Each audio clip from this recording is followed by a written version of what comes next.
제15주 주일 아침 공동 2부 예배를 시작하겠습니다.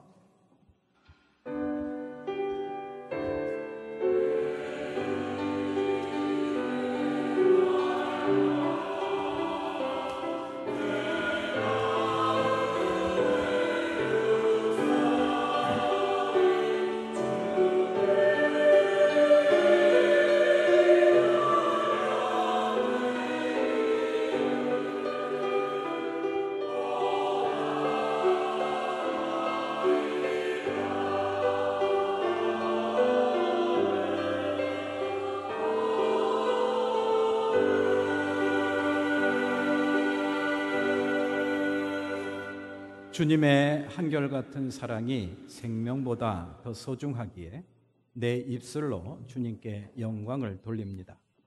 이 생명 다하도록 주님을 찬양하렵니다. 내가 손을 들어서 주님의 이름을 찬양하렵니다. 아멘.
내 영혼이 주님의 성전 궁전 뜰을 사모하며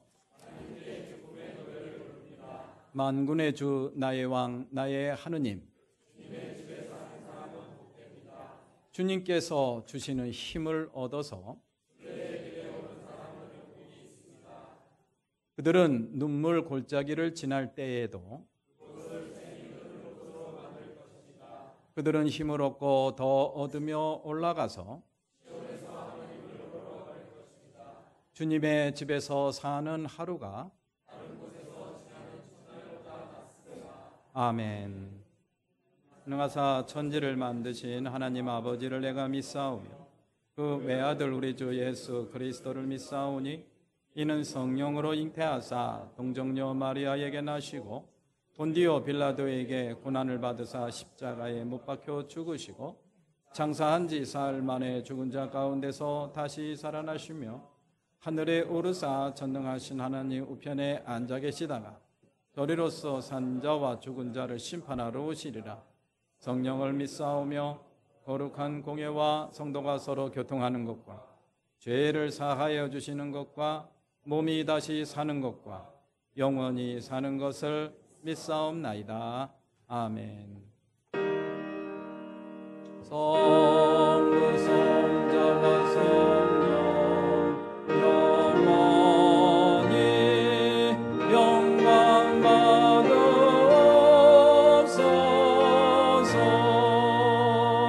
대초로 지금까지 독일이 영원으로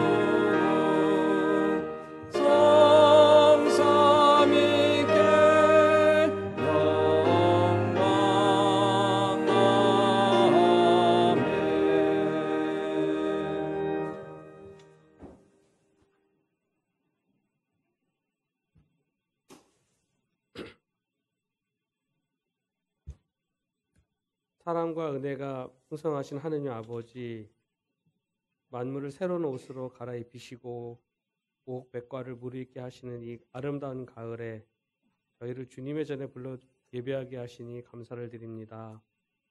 높고 푸른 하늘과 또 시원한 바람 속에서 주님의 창조 섭리를 느끼게 하시며 저희의 영혼 또한 주님에서 더욱 성숙해지기를 소망합니다.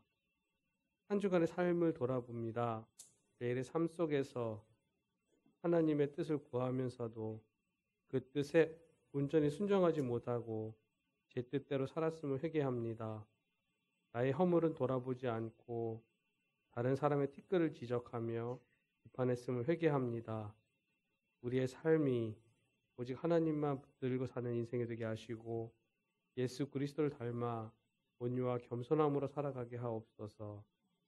우리의 죄를 위해 십자가에 흘리신 주님의 보혈이 저희를 정결케 하심을 믿습니다. 이 시간 우리의 죄를 깨끗이 씻어주시고 하느님 자녀다운 아름다운 모습으로 살아갈 수 있도록 인도하여 주옵소서. 이 땅을 긍휼히 여겨주시기를 소망합니다. 경제적 어려움으로 많은 국민들이 고통받고 있습니다.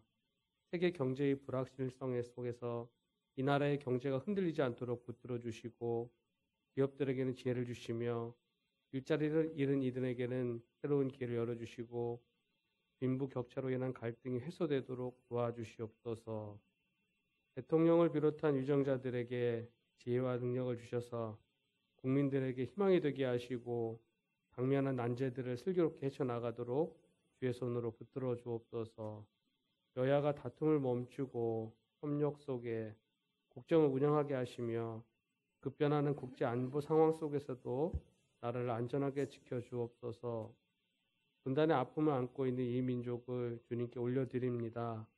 북한과의 관계가 긴장과 대립이 아닌 상호와 화해의 길로 나아갈 수 있도록 인도하여 주옵소서.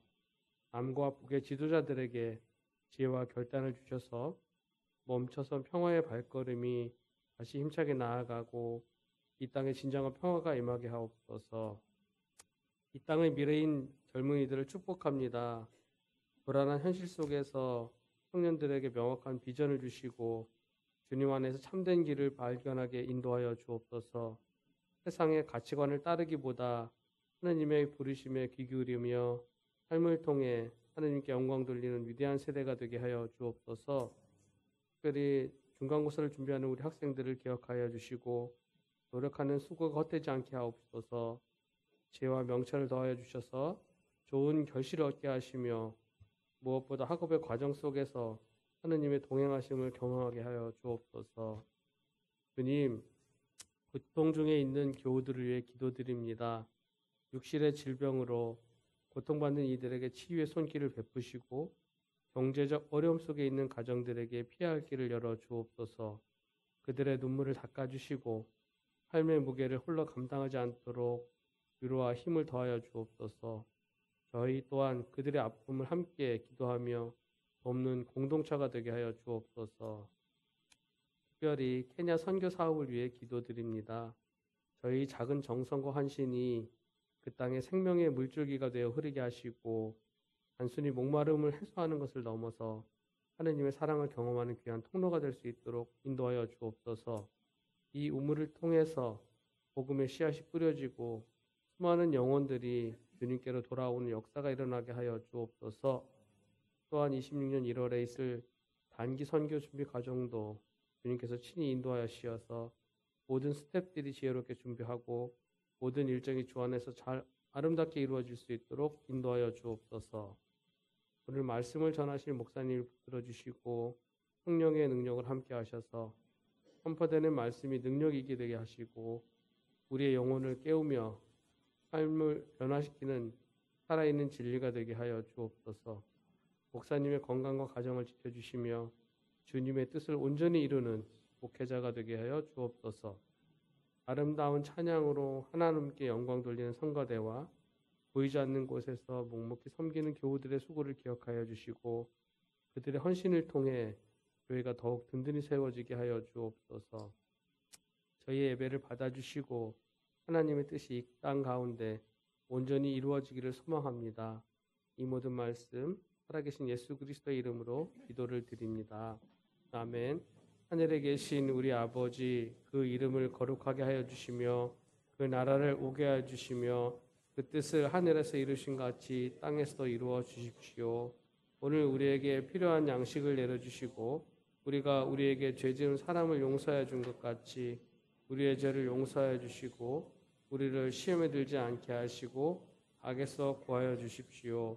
나라와 권세와 영광은 영원히 아버지의 것입니다. 아멘.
마음을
같이 일어나셔서 요한복음 6장 1절에서 15절 말씀을 나누어 봉독합니다. 요한복음 6장 1절을 제가 먼저 봉독하겠습니다. 그 뒤에 예수께서 갈릴리 바다 곧 디베랴 바다 건너편으로 가시니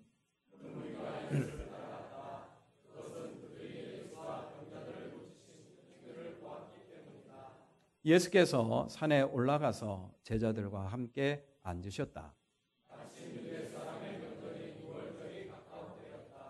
예수께서 눈을 들어서 큰 무리가 자기에게 모여드는 것을 보시고 빌립에게 말씀하셨다.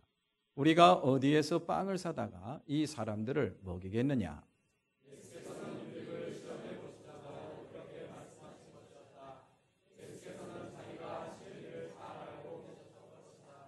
빌립이 예수께 이렇게 대답하였다. 이 사람들에게 모두 조금씩이라도 먹게 하려면 빵 200데나리오너치를 가지고서도 충분하지 못합니다.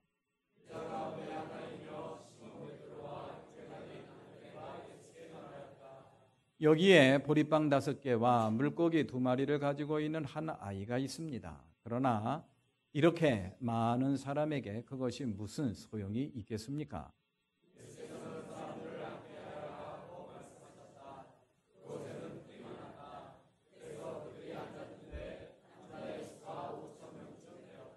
예수께서 빵을 들어서 감사를 드리신 다음에 앉은 사람들에게 나누어 주시고 물고기도 그와 같이 해서 그들이 원하는 대로 주셨다.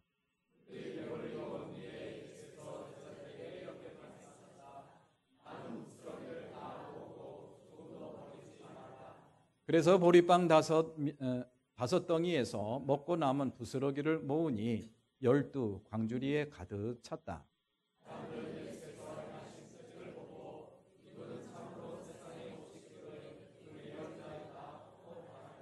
다 같이 예수께서는 사람들이 와서 억지로 자기를 모셔다가 왕으로 삼으려고 한다는 것을 아시고 혼자서 다시 산으로 물러가셨다. 아멘. 모든 것이 주께로부터 왔으니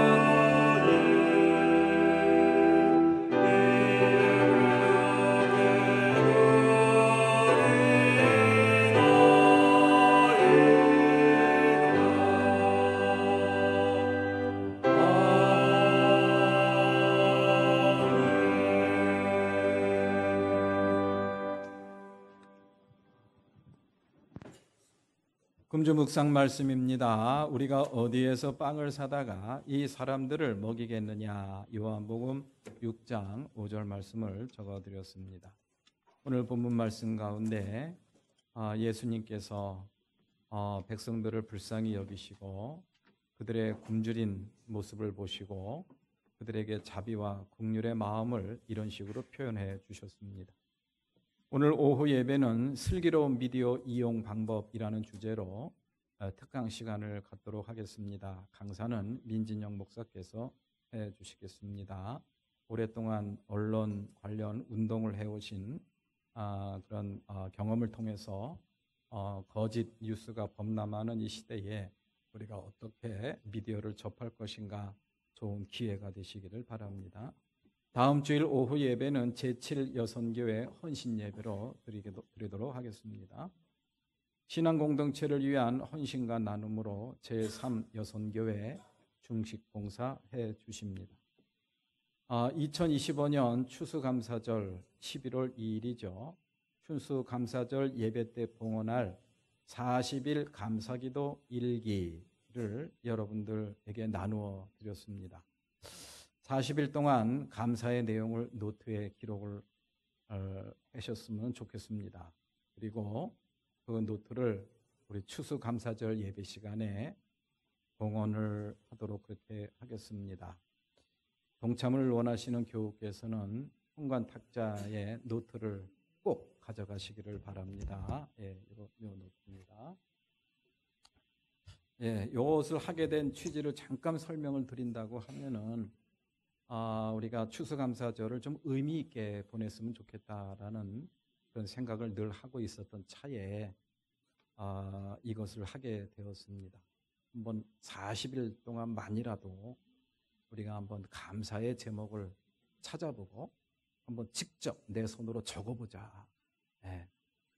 굉장히 의미가 있을 것 같아요. 그것이 바로 감사절을 1년에 한 번 지키는 감사절을 의미 있게 보낼 수 있는 그러한 좋은 방법이 되겠다라는 생각을 하게 되었습니다. 꼭쪽 동참을 해주시고 이런 기회를 통해서 저와 여러분들 가운데 많은 그런 간증이 생겨나기를 기원합니다. 수원 영통지방의 여성교회 연합회 개사회가 다음 주일날 오후 4시 메탄 그린빌 중앙상가에 있는 통로교회에서 모임을 갖습니다. 연합회 회장님이 우리 교회 안혜숙 권사님이신데 여러분들 할 수만 있으면 시간을 내셔서 꼭 참석해 주시고 이렇게 서로 격려하고 그 은혜를 나누는 그런 시간이 되시기를 바랍니다. 다음 주에 한 번 더 광고를 하도록 하겠습니다. 그리고 이 화성에서 생산한 캠벨 포도를 팔아달라라는 요청이 왔습니다. 한 상자 5kg 한 상자에 33,000원이라고 합니다. 시중에서는 38,000원에서 40,000원이라고 하네요. 그렇다고 하니까 저는 그렇게 알고 있습니다. 근데 좀 싸게 판다고 하니까 교회에서 또 팔아달라고 하니 여러분들 함께 동참해 주셨으면 고맙겠습니다. 바깥에 현관에 게시판에다가 이름을 써주시면은 여러분들에게 전달되도록 그렇게 하겠습니다. 새 식구 소개는 지난주에 우리가 했습니다. 이상수 성도님, 이치영 성도님, 신은순 성도님, 신희준 성도님 이름 꼭 기억하시고 기억날 때마다 기도해 주시고 이들이 우리 교회에서 잘 정착할 수 있도록 섬겨주시고 기도해 주시기를 부탁을 드립니다. 기도드리겠습니다. 자비로우시고 은혜가 풍성하신 하나님 아버지 감사합니다. 지난 한 주간도 은혜 가운데 저희들을 지켜주시고 오늘 거룩하고 복된 날 주님을 마주하며 예배드리게 해주시니 감사를 드립니다. 하나님 이 한 시간 마음과 뜻과 정성을 다하여 살아계신 하나님 앞에 온전한 예배로 영광 돌릴 수 있도록 은혜 베풀어 주시기를 간절히 원합니다. 이 한 시간도 예배를 집례하는 부족한 종에게도 함께 해주시고 머리 숙여 예배하는 사랑하는 모든 권속들 하나님께서 마음의 문을 활짝 열어주셔서 지금도 살아계셔서 예배를 받으시는 주님을 바라볼 수 있는 눈을 열어주시고 그 주님이 우리에게 부어주시는 충만하신 은혜 받고 돌아갈 수 있도록 이 시간과 이 자리를 축복해 주시기를 간절히 원합니다. 저희들의 어두웠던 마음이 밝아지게 해주시고 연약한 육신 힘을 얻게 도와주시고 병든 육신이 고침을 받는 놀라운 치유의 시간이 되기를 간절히 원합니다. 이 한 시간도 준비한 예물을 하나님 앞에 드린 귀한 손길들이 있습니다. 11조 예물로 감사의 예물로 또한 주일 헌금으로 속회 예물로 또한 이 한 시간 에밀리 지역에 있는 어린이들을 위한 그런 생명의 빵 헌금으로 이 한 시간 주님 앞에 드린 사랑하는 손길들 기억해 주시고 어여삐 여겨 주시옵소서. 이 예물이 하나님의 나라를 위해서 어려운 이웃들을 위해서 소중하게 사용될 수 있도록 성별해 주시고 축복해 주시기를 원합니다. 예물을 드린 손길마다 주님께서 붙잡아 주셔서 저희들 삶 속에 저희들 기업 위에 저희들의 사업장 위에 더욱더 기쁘고 감사한 일이 넘치도록 축복해 주시기를 원합니다. 모든 말씀 예수님의 이름으로 기도드립니다. 아멘.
예, 아주 힘차고 은혜로운 찬양 감사드립니다. 예, 오늘도 이렇게 주님을 마주하며 예배하는 우리 교우 여러분들 주님의 이름으로 환영하고 또 축복합니다. 이 한 시간 다 같이 앞뒤 좌우를 보시면서 사랑합니다, 축복합니다, 인사 나누시겠습니다.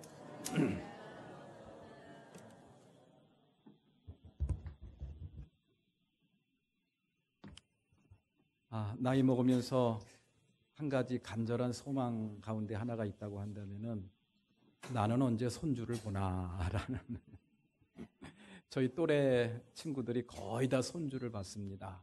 그러면서 카톡 프로필 사진에다가 최손자 얼굴로 도배를 하는 그런 모습을 보면서 나는 언제 그런 일이 생기나 하는 생각을 합니다. 손주를 바라보는 그런 할아버지 할머니의 눈길 참 그윽하죠, 그죠? 뭘 해도 이쁜, 뭘 해도 예쁜 그러한 얼굴. 그러한 표현을 적당하게 할 수 있는 내용이 있다고 한다면은 그게 뭘까?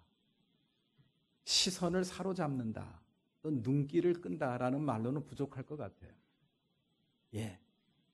손주를 바라보는 할아버지 할머니의 눈길은 다른 데로 돌릴 틈이 없습니다. 그냥 아이들이 가는 곳으로만 시선이 따라갑니다. 이것이 바로 손주를 바라보는 그런 할아버지 할머니들의 시선이 아닐까라는 그런 생각이 듭니다. 시선이 따라간다, 시선이 머문다라는 것은 마음이 거기에 머문다라는 그런 이야기. 이 시선은 마음이 없으면 시선이 머물질 않습니다. 그렇지 않습니까? 마음이 있기 때문에 시선이 따라가요. 제가 이런 말씀을 드리는 것은 다른 뜻이 아닙니다.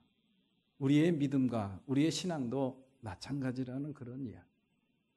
우리의 신앙이 참 신앙이고 우리의 신앙이 진실한 신앙이라고 한다면은 우리가 믿고 의지하고 또 따르는 그분에게 우리의 눈길, 우리의 시선이 머물 수밖에 없다라는 그런 이야기. 우리의 마음이 머물 수밖에 없다라는 그런 이야기. 우리의 마음이 딴 데가 있고 우리의 시선이 딴 데가 있는데 우리가 하나님을 정말 믿는다라고 이야기를 할 수가 있습니다. 우리가 예배를 드릴 때도 마찬가지입니다. 정말 우리가 우리 몸뚱아리는 교회에 와 있지만은 우리의 마음이 다른 곳에 가 있다고 한다면은 그건 진실한 예배가 될 수가 없죠. 우리의 일상에서도 하나님을 믿는다고 하면서도 우리의 마음이 딴 데가 있고 우리의 시선이 딴 데 머물러 있다고 한다면 그건 온전한 믿음의 삶을 또 신앙의 삶을 산다고 할 수가 없는 것이죠. 오늘 본문의 말씀 오병이어의 기적에 나오는 말씀이 바로 그런 내용의 말씀이라는 그런 깨달음이 오더라고요. 오병이어의 기적의 말씀은 굉장히 인상 깊고 매우 중요한 이야기입니다. 그래서 사복음서 다 기록되어 있어요. 어떤 기적의 말씀은 어떤 복음서에는 기록되어 있고 어떤 복음서에는 생략된 것들도 꽤 있습니다. 그런데 정말 특이하게 이 오병이어의 기적의 이 말씀은 사복음서 뭐가 있죠? 마태복음, 마가복음, 누가복음, 요한복음서에 다 똑같이 기록되어 있습니다. 그만큼 중요한 이야기로, 그만큼 중요한 말씀으로 인정받고 있다라는 그러한 뜻이라고 생각을 합니다. 이 말씀은요, 물고기 2마리와 보리빵 5개로 성인 남자 5,000명을 먹이고도 몇 강주리가 남았다? 12강주리가 남은 엄청난 기적의 역사를 저희들에게 전해주고 있습니다. 성인만 5,000명, 성인 남자만 5,000명이라고 한다면은 이것은 얼추 한 10,000여 명 된다라고 볼 수가 있어요. 왜냐하면은 여자와 어린아이들은 뺐기 때문이죠. 성인 남자만 5,000명이라는 것은 10,000여 명에 되는 사람들이 모였다라고 할 수가 있는 거예요. 예수님께서 가나 혼인잔치에서 물로 포도주를 만드는 기적을 보이자 사람들이 화들짝 깜짝 놀랐어요. 저분이 누구지? 그리고 나서 가버나움에서 38년 동안 한 번도 걸어보지 못했던 환자를 벌떡 일으켜 세우시고 그리고 걷게 하시는 그런 놀라운 기적의 사건들을 직접 봤던 사람들, 그리고 그 이야기를 들었던 사람들이 예수님을 찾고 예수님을 쫓기 시작했습니다. 그 사람들이 오늘 본문 말씀에 등장하고 있는 거예요. 도대체 그분이 누구지? 그분이 뭐라고 말씀하시지? 그분은 우리가 이제껏 기다리던 예언자, 메시아가 아닐까라는 그런 큰 기대감을 갖고 예수님을 쫓아 나온 겁니다. 그래서 예수님이 야트막한 산 위에 올라가셔서 바위 위에 걸터 앉으시고 그곳에 있는 많은 백성들, 만여 명이 넘는 그런 백성들에게 말씀을 가르치시고 전하는 모습을 우리가 한번 상상을 할 수가 있습니다. 그렇게 말씀을 전하는 동안 이 백성들은 하루 종일 말씀을 들은 것 같아요. 오늘 본문 말씀해 보니까 저녁 나절이 되었다는 것을 알 수가 있죠. 저녁 나절이 돼서 말씀이 끝나고 이제 해가 지기 전에 집으로 돌아가야죠. 그때는 가로등이 없지 않습니까? 그래서 이제 집으로 돌아가 보내려고 하는데 예수님께서 문득 말씀을 하시는 거예요. 그게 바로 오늘 본문 말씀에 나와 있는 말씀입니다. 이 사람들에게, 굶주린 사람들에게, 배고픈 사람들에게 먹을 것을 좀 주었으면 좋겠는데 어떻게 하면 좋을까라고 예수님이 말씀을 하시는 겁니다. 이것이 바로 우리를 향한 예수님의 마음이 아닐까라는 그런 생각이 들어요. 그리고 나서 오병이어의 기적이 일어납니다. 그곳은 들판입니다. 광야입니다. 수원 시내에서도 10,000명이나 될 사람들의 빵을 한꺼번에 산다는 것은 가능하지가 않죠. 이곳은 이스라엘에 있는 광야입니다. 광야 한복판에서 어떻게 10,000명이나 먹일 수 있는 양식, 빵을 구할 수가 있느냐? 이 가능하지가 않습니다. 그런 상황 속에서 일어난 기적이에요. 물고기 2마리와 빵 5개로 그 많은 사람들을 배불리 먹이고 충분히 먹을 만큼 먹이고 그리고 12광주리가 남았다라는 이 이야기. 이 이야기가 우리에게 주는 의미가 뭘까? 몇 번 읽고 묵상을 하면서 저에게 그런 깨달음이 오더라고요. 이 말씀은 단순히 예수님께서 배고픈 사람들에게, 굶주린 사람들에게, 굶주린 백성들에게 먹을 것을 주기 위해서 일으킨 기적이 아니구나라는 그런 깨달음이 와요. 왜냐? 이 예수님의 이 오병이어의 기적이 단순히 먹을 것이 없는, 또 굶주린 백성들에게 먹을 것을 주시기 위한 기적이라고 한다면은 여기 등장하는 빌립과의 이야기, 안드레와의 대화, 이런 거, 또 예수님께서 뭐 빵을 들고 축사하시고 기도하는, 감사기도 드리시는 그런 모든 절차, 이게 필요가 없습니다. 필요가 없는 거예요. 그냥 빵을 하늘의 만나처럼 내리게 하셔서 그들에게 마음껏 먹으라고 할 수도 있는 거예요. 근데 오늘 본문 말씀을 가만히 여러분들 읽어보십시오. 여기에는 예수님의 분명한 의도가 있어요. 분명한 의도가 있습니다. 물론 이 놀라운 오병이어의 기적이 일어나게 된 그러한 계기는 이 먹을 것이 없는 굶주린 백성들에게 먹을 것을 주고 싶은 예수님의 마음, 거기서부터 출발을 합니다. 그런데 이 예수님께서 오병이어, 물고기 2마리와 떡 5개로 5,000명을 먹이고도 12광주리가 남는 놀라운 기적을 베푸신 그 궁극적인 이유는 따로 있구나라는 그런 깨달음이 오더라. 왜? 빌립의 이야기가 등장합니다. 빌립에게 이야기를 걸었을 때 예수님께서 분명히 말씀하시기를 시험을 하기 위해서 물어봤다 그랬어요. 그리고 안드레가 보여줬던 반응, 조금 이따 말씀을 드리겠습니다만은 이 많은 사람들 가운데 먹을 것을 갖고 온 사람이 한 사람 있는데 그것은 어린아이입니다. 그 어린이가 도시락을 싸왔는데 거기에는 물고기 2마리와 떡 5개만 있습니다. 이것 갖고 뭘 어떻게 하겠습니까? 라는 그런 안드레의 그러한 발언, 그리고 그것을 받아들고 예수님께서 감사기도를 드리는 이 이야기는 평범한 이야기가 아닙니다. 단순히 굶주린 백성들을 먹이기 위한 그런 기적이 아니라는 그런 이야기. 이 과정과 절차 하나하나 속에는 거기에는 굉장한 믿음의 원리, 신학적인 의미가 담겨 있다라는 것을 우리가 이 한 시간 함께 생각을 해봤으면 좋겠어요. 자, 그렇게 물고기 2마리와 떡 5개로 굶주린 이 백성들 5천 명을 먹이고 12광지를 남기는 이 놀라운 역사, 그 놀라운 역사가 일어나게 된 그런 배경과 그 과정과 절차, 그 속에는 세 가지 시선이 등장합니다. 세 가지 뭐가 등장한다고요? 시선이 등장한다. 사건을 바라보고 어떤 문제를 바라보고 상황을 바라보는 시선, 눈길, 그게 등장한다라는 것을 오늘 본문 말씀을 가만히 묵상하면서 그런 깨달음이 오더라고요.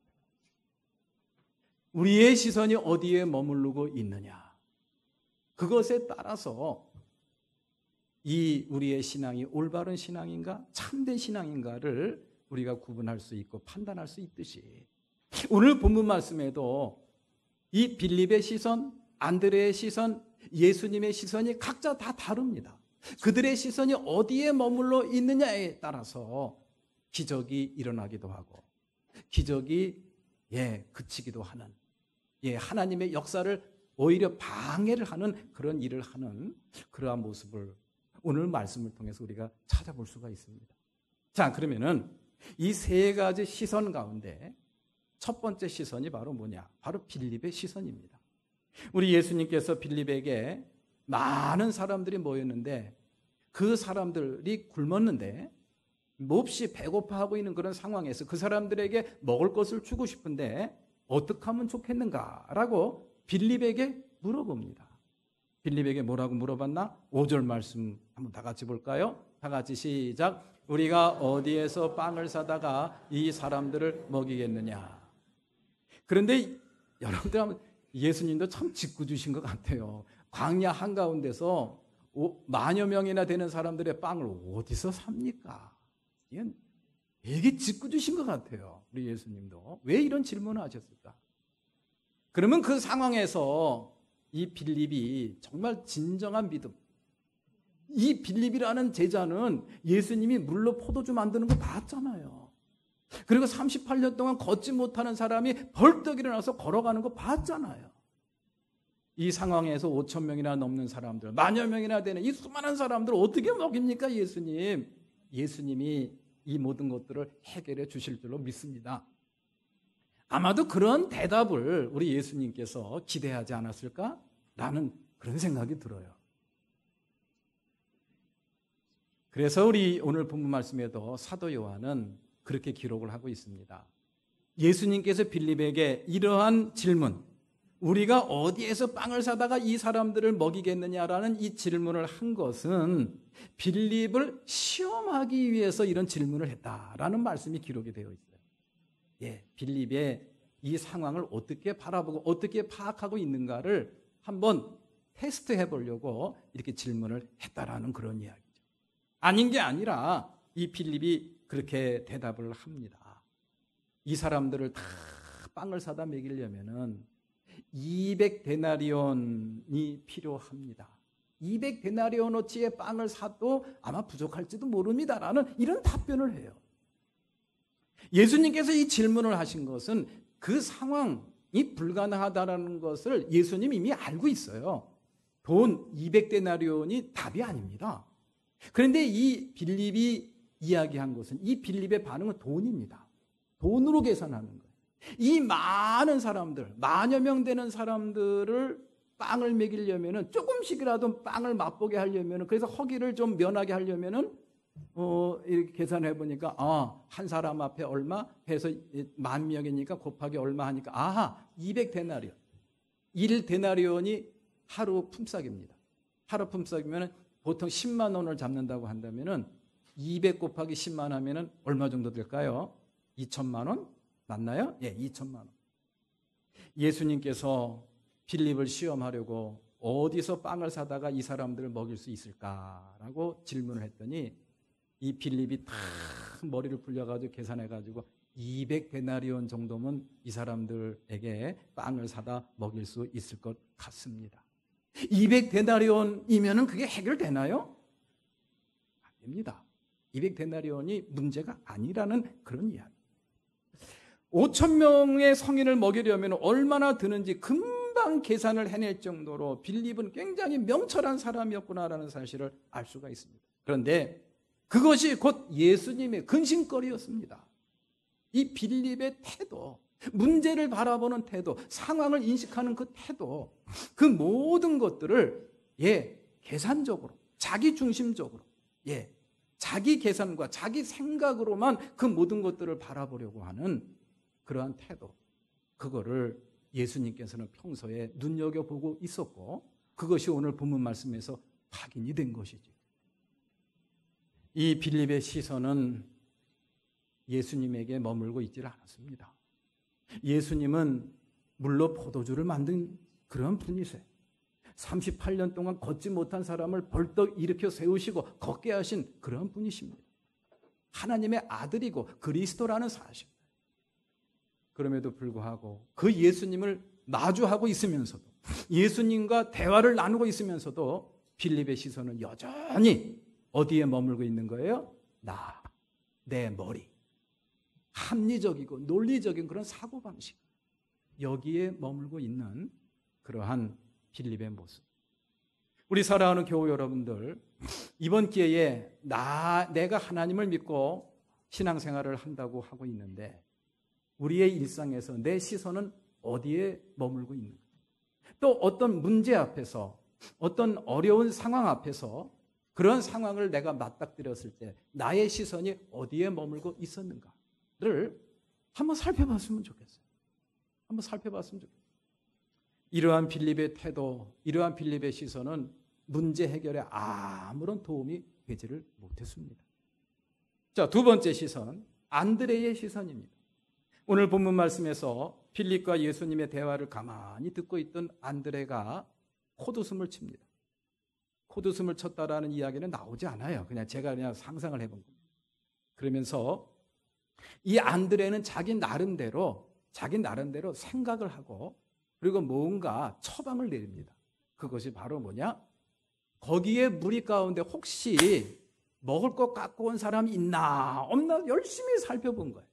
살펴봤는데 한 어린아이가 도시락을 싸왔는데 그 도시락에 뭐가 들어있었어요? 물고기 2마리와 떡 5개, 보리빵 5개가 들어있는 것을 발견하게 됩니다.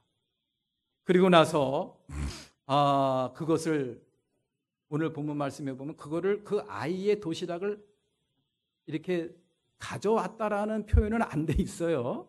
근데 오늘 성경 말씀의 전체적인 맥락을 보면은 아마 그걸 들고 온 것 같아요. 그러니까 예수님이 그 보리떡 5개와 그리고 고기 2마리를 들고 기도했다 그랬잖아요. 들고 기도했다 그랬어요.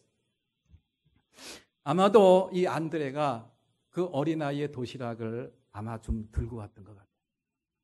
그러면서 예수님한테 보여드리면서 이 많은 사람들을 먹이려면 많은 빵이 필요한데, 음식이 필요한데 이것밖에 없네요. 여기까지는 이 안드레의 태도가 참 본받을 만합니다. 하나님의 기적과 하나님의 놀라운 은혜를 우리는 기대합니다. 그러면서 자기는 아무것도 안 하고 입만 벌리고 있는 그런 신앙의 태도가 아니라 내가 할 수 있는 거는 최선을 다해서 하는 거예요. 내가 할 수 있는 건 최선을 다하는 거예요. 하나님께서 하실 수 있는 일은 하나님께서 하시는 거고 내가 할 수 있는 나의 몫에 대해서는 최선을 다하는 그러한 모습. 이건 우리가 본받아야 될 그런 태도입니다. 본받아야 될 믿음의 자세예요. 하나님의 은혜와 하나님의 기적을 믿습니까? 그러면 내가 해야 될 나의 몫이 있어요. 그거 감당해야 됩니다. 그것도 안 하면서 하나부터 10까지 하나님이 다 알아서 해주세요. No. 그거는 올바른 신앙의 자세가 아니라는 그런 이야기. 그러한 신앙의 자세를 성경 말씀에서는 반복해서 저희들에게 가르쳐주고 있는 것을 우리는 볼 수가 있습니다. 그런데 거기서 끝난 게 아니에요. 오늘 본문 말씀에서 하지 말았어야 될 말을 하고 많은 그런 모습을 보습니다. 이게 바로 9절 말씀. 9절 말씀 다 같이 봅니다. 다 같이 시작. 그러나 이렇게 많은 사람에게 그것이 무슨 왜 이 말을 해가지고 분위기를 확 망칩니까? 왜 그 말을 하냐는 그런 이야기. 여기 보리빵 5개와 물고기 2마리 가져왔으니 하나님 주님이 알아서 좀 해주세요. 여기까지 했으면 얼마나 좋았겠어요. 왜 저 말을 하냐는 그런 이야기. 이렇게 내가 나름대로 최선을 다해서 준비를 했습니다. 우리 몫을 내가 해야 될 감당할 몫은 내가 준비했습니다. 그러니 이제부터 주님이 하십시오. 그러는 게 아니라 아유 글쎄 내가 하긴 했는데 이게 무슨 소용이 있을까요? 체념하는 그러한 그런 안드레의 아쉬운 눈길을 우리가 한번 생각해 봤으면 좋겠어요. 일을 완전히 망쳤습니다. 이러한 안드레의 모습을 보면서 이 안드레의 시선은 상황은 파악했지만 그 상황을 극복하는 데 이르지 못한 그러한 모습을 저희들에게 보여주고 있는 거예요. 예. 상황이 어떤 상황인가? 이러한 상황에서 예수님이 무슨 의도를 갖고 계시는가는 파악을 했어요. 그러나 그러한 예수님의 의도가 성취되고 이루어지는 데까지는 실패했다라는 그런 이야기. 왜 이 말을 합니까? 이것밖에 없는데 이것 갖고 뭘 할 수가 있겠습니까? 라는 그런 부정적인 그런 말을 뭐하러 하느냐는 그런 이야기. 여기서 이 안드레의 시선을 우리는 한번 바라보게 됩니다. 안드레의 시선도 빌립의 시선하고 똑같아요. 빌립은 10,000명이나 되는 많은 사람들 눈길에 머물렀어요. 그곳이 머물렀던 이 빌립의 눈길이었어요. 빌립의 시선이었어요. 반면에 이 안드레의 시선은 어디에 머물러 있느냐? 그 많은 사람들을 먹이려면 많은 빵, 음식이 필요한데 우리가 갖고 있는 것은 요거밖에 없습니다. 보리빵 5개와 물고기 2마리에 이 안드레의 시선이 머물러 있다라는 그런. 우리 사랑하는 교회 여러분들, 이 말씀이 우리에게 주는 의미 한번 생각해 봤으면 좋겠어요. 어려운 문제, 우리의 일상에서 우리가 어려운 문제를 마주하고 또 힘든 일을, 또 힘든 문제 앞에서 좌절할 때가 참 많지 않습니까? 그 좌절하는 그 순간이 언제냐? 자기 자신의 연약함. 내가 할 수 있는 것이 아무것도 없다라는 사실에 대한 자각과 인식. 그 앞에서 그냥 좌절하고 무너지는 경우가 얼마나 많은지 알 수가. 이게 안드레의 시선이 그겁니다. 자기 자신의 연약함, 내가 들고 있는 물고기 2마리와 떡 5개, 거기에 머물러 있는 거예요. 그거를 떠나지를 못했습니다. 상황을 인식하고 제대로 파악은 했지만 그 상황을 극복하는 데까지 이르지 못한 그러한 안드레의 시선, 아쉬운 시선. 자신의 연약함과 그러한 한계에 그의 시선이 머물러 있는 것. 이거 우리 극복해야 됩니다. 믿음으로 산다는 것이 뭡니까? 나의 주님이 되시고 또 그분이 나를 인도하시고 돌보신다는 사실. 그분은 지금도 살아계셔서 내 안에서 역사하신다는 사실을 믿는 믿음 아니겠습니까? 그럴 때 자기 자신의 연약함에 우리의 시선이 머물러 있다고 한다면 좌절하고 절망하고 포기할 수밖에 없어요. 그러나 그 모든 것들을 극복하게 하시고 이기게 하시는 그 주님이 나와 함께 하신다는 사실을 믿을 때 우리의 시선이 어디에 머물러 있어야 되겠습니까? 주님에게 향해야 있어야 되는 거 아니겠습니까? 그게 믿음인 거죠. 빌립과 안드레의 시선은 그런 시선이었습니다. 자, 마지막으로 우리는 예수님의 시선을 한번 바라보도록 하죠. 그렇게 빌립과 안드레의 반응을 보셨던 예수님의 반응은 어떠했는가? 오늘 본문 말씀 11절 말씀을 다 같이 봅니다. 다 같이 시작. 예수께서 빵을 들어서 감사를 드리신 다음에 앉은 사람들에게 나누어 주시고 물고기도 그와 같이 해서 그들이 원하는 대로 주셨다. 이 말씀을 보면은 그들이 원하는 대로 주셨다.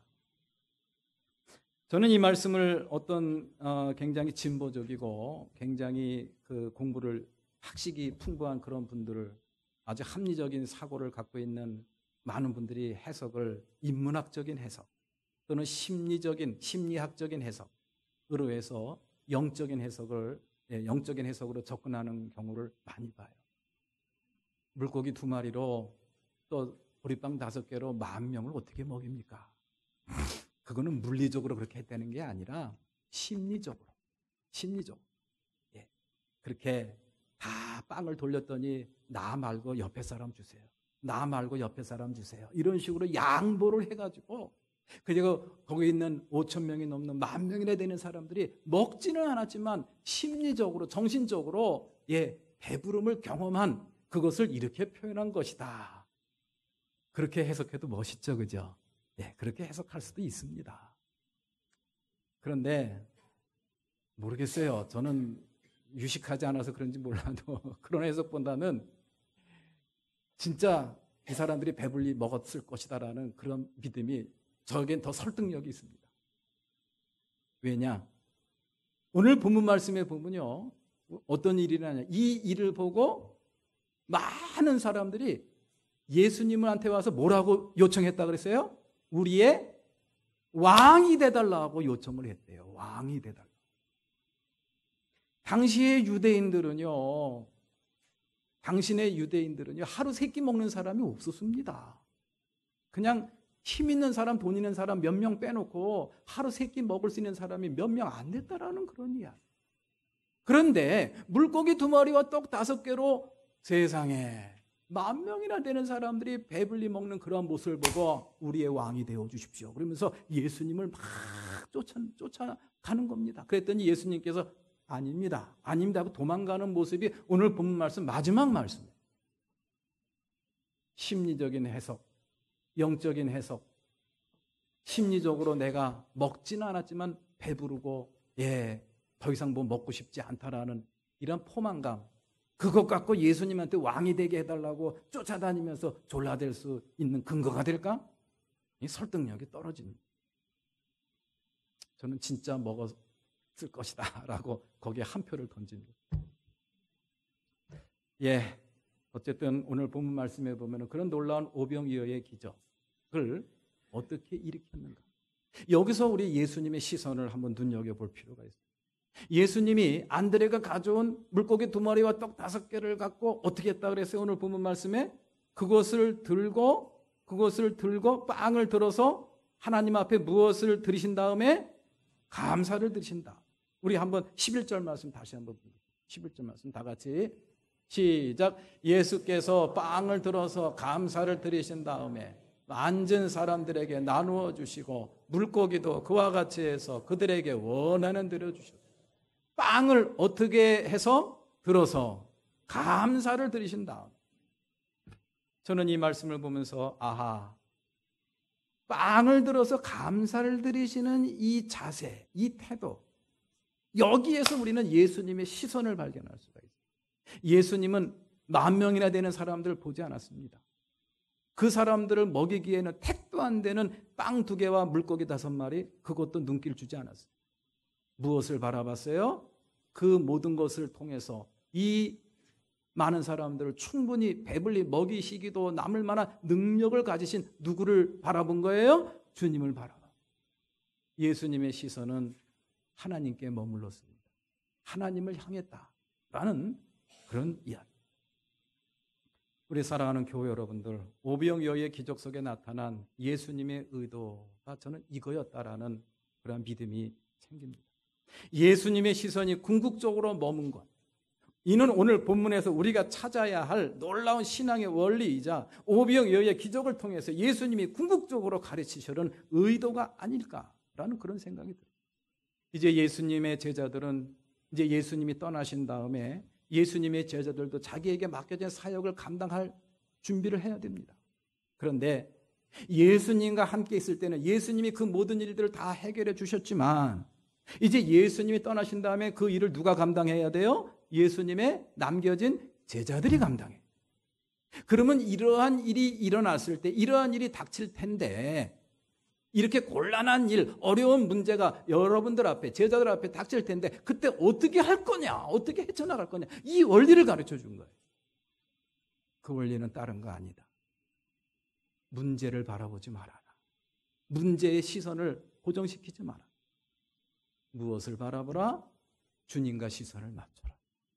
나를 돌보시고 그 모든 문제를 해결할 수 있는 능력을 지니시고 그것을 나에게 허락해 주시는 그 능력의 주님, 그 주님과 무엇을 맞추라? 시선을 맞추라. 이거를 제자들에게 몸소 본을 보여주신 것이다 라는 깨달음이 옵니다. 우리 사랑하는 교회 여러분들, 이 땅에 살면서 이런저런 많은 일들을 우리가 경험을 하게 됩니다. 이럴 때 어떡하지? 아이고, 나에게 어떻게 이런 일들이 벌어지지? 이러한 삶의 문제와 그런 상황을 맞닥뜨릴 때 이 원리, 오병이어의 원리, 우리의 시선이 어디에 머물러 있었나? 빌립과 같은 시선에 머물러 있었나? 안드레와 같은 시선에 머물러 있었나? 한번 점검해 봤으면 좋겠어요. 그래서 예수님처럼 시각 교정을 했으면 참 좋겠습니다. 우리의 시선이 주님에게 머물러 있는 저와 여러분들이 되시기를 주님의 이름으로 축원합니다. 그렇게 여러분들의 시선을 주님께 고정시키는 데 도움이 될 만한 그러한 이벤트를 하나 만들었어요. 그게 뭐냐면 이겁니다. 사실 참 신기한 경험을 했어요. 이제 이게 40일 동안 이제 감사 일기를 쓰는 건데 추수 감사절까지 11월 2일까지. 근데 요번 주 수요일부터 쓰면은 11월 2일까지 딱 40일입니다. 그래서 내가 부랴부랴 이거 만들었어요. 그러면서 이거 오늘 꼭 내가 소개해야 되겠다. 그런데 오늘 설교 말씀에 이것이 딱 마음에 떠오르는 거예요. 감사한다는 거. 어떠한 모든 일에 감사하라 그랬잖아요. 어떠한 경우에도 감사하라 그랬잖아요. 감사한다라는 거. 그것이 바로 우리의 시선을 주님과 맞추는 일이구나. 우리의 시선을 누구와 맞춘다고요? 주님과 맞추는 일. 우리의 시선을 주님과 맞추는 일. 그게 바로 감사구나. 우리의 삶 속에서 매 순간 감사하는 것. 그것이 바로 우리의 시선을 주님과 맞추는 그런 일이구나. 라는 그런 깨달음. 이건 주님이 주신 선물이 맞구나라는 그런 깨달음이 와요. 야, 신기하다. 오늘 예수님께서 오병이어를 갖고 그거를 들어서 하나님께 감사 기도를 드리는 그러한 말씀을 읽으면서 정말 감사하다. 이거 한번 써보세요. 여러분들 다 매일같이 감사의 일기 써서 추수감사절날 봉헌하시기를 기원합니다. 아멘 안 한 사람 다 이렇게 봤어요. 이거 다 감사일기 써서 주님께 봉헌하시기를 바랍니다. 그러세요. 그래서 나의 시선, 잘못된 시선을 바로 잡을 수 있는, 주님과 고정시킬 수 있는 그런 기회가 되시기를 주님의 이름으로 축원합니다. 오병이어의 기적을 일으켜 주신 하나님 오늘도 살아계시고 역사하십니다. 저와 여러분들 삶 속에서 그런 오병이어의 기적이 일어나야 되고 일어날 수 있다라는 그런 이야기. 왜 이걸 사장시킵니까? 일어나야죠. 그런 감사를 통해서 이번 기회에 나의 시선을 주님과 맞출 수 있는 그런 계기가 되시기를 기원합니다. 우리 찬양을 제가 시선이라는 찬양을 선곡을 했는데 제가 자신이 없어서 우리 지휘자님한테 먼저 한번 불러달라고 요청을 했습니다. 우리 지휘자님이 이렇게 한번 부르신 다음에 다 같이 일어나서 시선이라는 노래 찬양 함께 부르겠습니다. 부탁드립니다.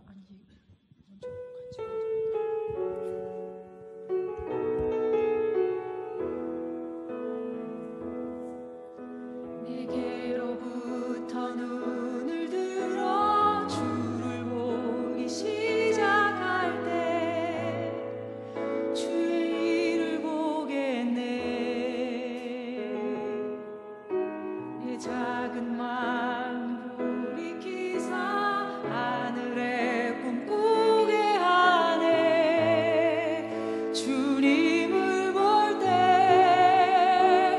모든 시선을 주님께 드리고 살아계신 하나님을 느낄 때 내 삶은 주의 역사가 되고 하나님이 일하기 시작하네.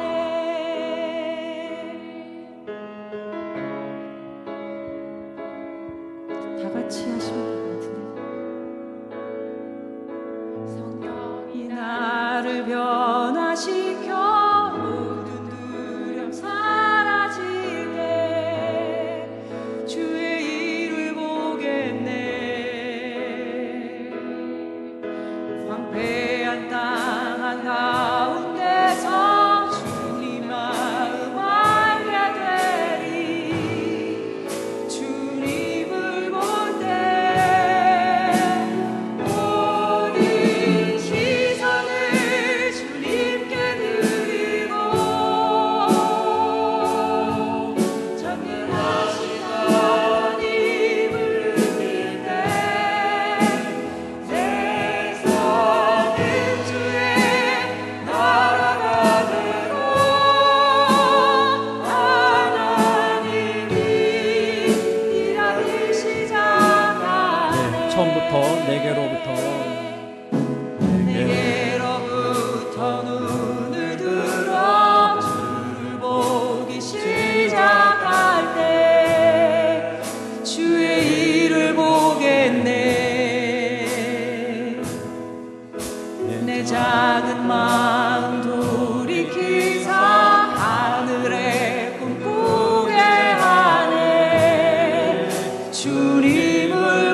변화시켜 성령이 나를 변화시켜 모든 두려움 사라지게 주의 일을 보겠네. 황폐한 땅 한가운데서 주님 마음 알게 되리. 주님을 볼 때 모든 시선을 주님께 드리고 전능하신 하나님을 느낄 때 세상은 그의 나라가 되고 하나님이 일하기 시작하네. 모든 시선을 주님께 드리고 전능하신 하나님을 느낄 때 세상은 주의 나라가 되고 하나님이 일하기 시작하네. 우리의 모든 시선을 주님께 드릴 때 살아계신, 그래서 하나님의 살아계심을 느낄 때 하나님이 일하기 시작하는 그 때라는 사실, 이 한 시간 마음을 다해서 믿음을 담아 하나님 앞에 고백하며 찬양으로 영광 돌리게 하시니 감사를 드립니다. 이 한 시간 주신 말씀 마음에 잘 새기며 그동안 우리의 시선이 어디에 머물러 있었나 깊이 성찰하고 점검하며 이제부터 우리의 시선을 주님과 맞추기로 다짐하고, 그래서 우리의 삶 속에 매 순간 일어나는 오병이어의 기적을 경험하는 아름답고 복된 신앙의 삶을 잘 살아가겠노라 다짐하고 이 전을 나서는 우리 사랑하는 모든 성도들 이 한 시간 축복하여 주시옵소서. 이제는 우리 주 예수 그리스도의 은혜와 하나님 아버지의 크신 사랑과 성령님의 감화감동 역사 내주하심, 이 시간 주님을 마주하며 온전한 예배로 영광 돌리고 이제부터 우리의 시선을 주님과 맞추며 힘있게 믿음으로 살아가겠노라 거룩한 다짐을 하고 이 전을 나서는 우리 사랑하는 모든 성도들 머리 위에, 저들의 가정 위에, 기업과 사업 위에, 그리고 학업 위에 지금부터 영원토록 함께 하시옵기만을 간절히 축원하옵나이다. 아멘.